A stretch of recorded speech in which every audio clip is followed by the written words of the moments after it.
What if your pressure went from this to this? Let's look at that a bit slower this time. It was a bit fast.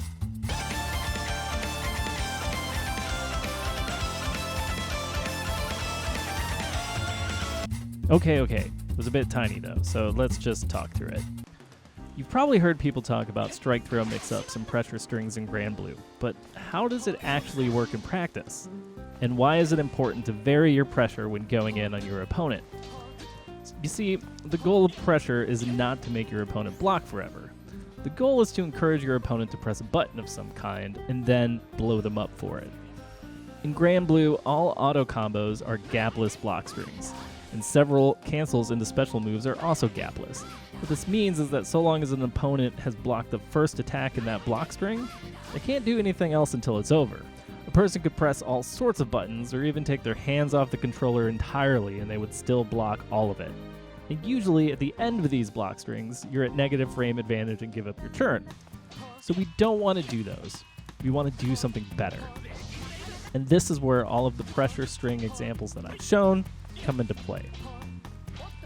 What you want to do is use block strings that take advantage of your opponent's desire to press buttons. To show this off, we've got our training dummy here set to press 5A after block. The simplest example of this is 5L and 2L stagger pressure. By pressing 5L again just after the first is finished, you'll get a second 5L instead of going into an auto combo. When this happens, you can leave a gap small enough for a button from your opponent to start, but not fast enough to actually beat your second 5L. This is called stagger pressure and is very useful in Granblue. It can also be done with 5L close 5M frame traps as well. While this doesn't use the same button, the concept is the same. You're leaving just enough room for your opponent to press a button, but you still have enough frame advantage to hit them before their fastest possible button can come out. This is called a frame trap and is another core part of how pressure works in Granblue. Okay, but what if they don't press buttons and just block? So, this is where throws come into your pressure.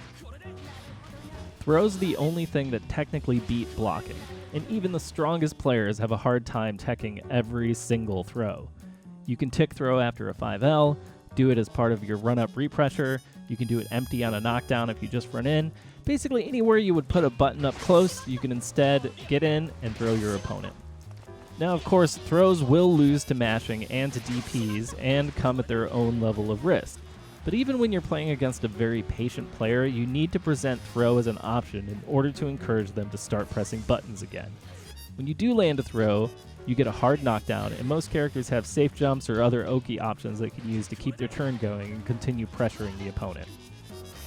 Okay, but what if they DP out of my pressure?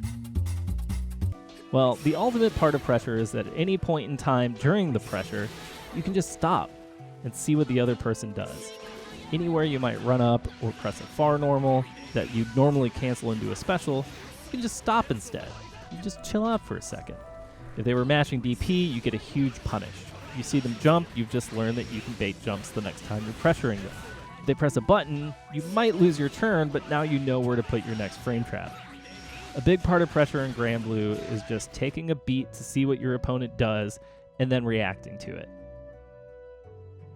So think. Just pause for a second.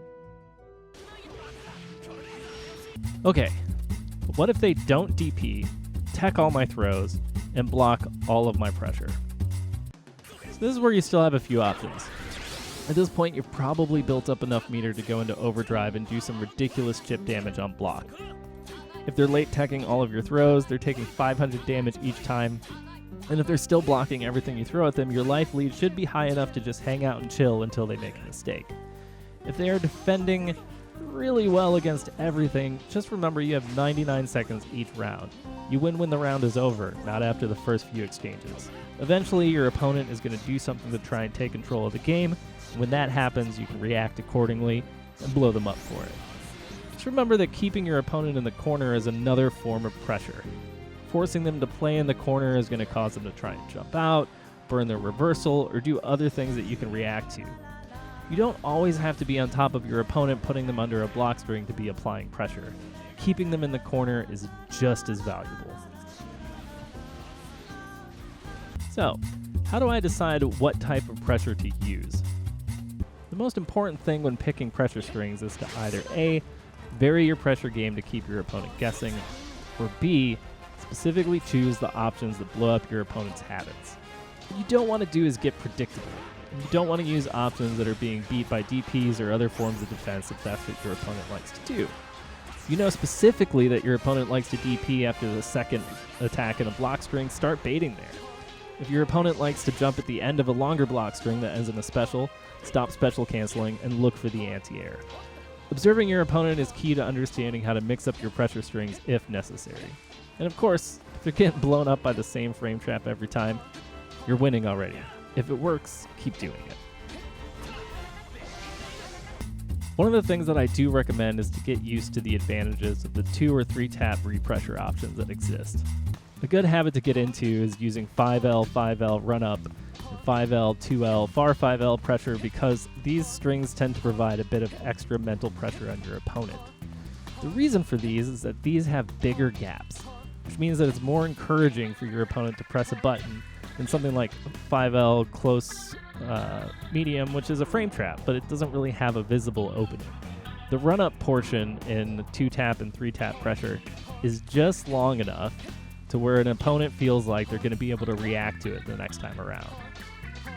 Because of this, the next time that you run up and start pressure again, they're going to be that much more likely to press a button after blocking twice or blocking 3 times. And now your frame traps are going to be that much more likely to succeed when you place them after those first 2 or 3 hits. Trust me, people will want to press buttons. While there's a lot more we could dive into with these topics, just know that it's a good habit to start using 5L, 5L repressure and 3 hits into repressure in your block strings early. Get comfortable with these, and don't mind if you get mashed on during the run-ups initially. Just switch back to your standard close-up frame traps or be ready to whiff punish if people are mashing in the places where your run-up is happening.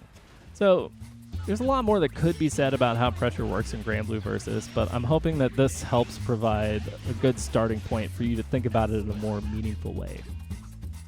If this video was helpful to you, please let me know down in the comments below, and if there's other topics that you'd like me to break down or talk through about Granblue Versus or just fighting games in general, do let me know.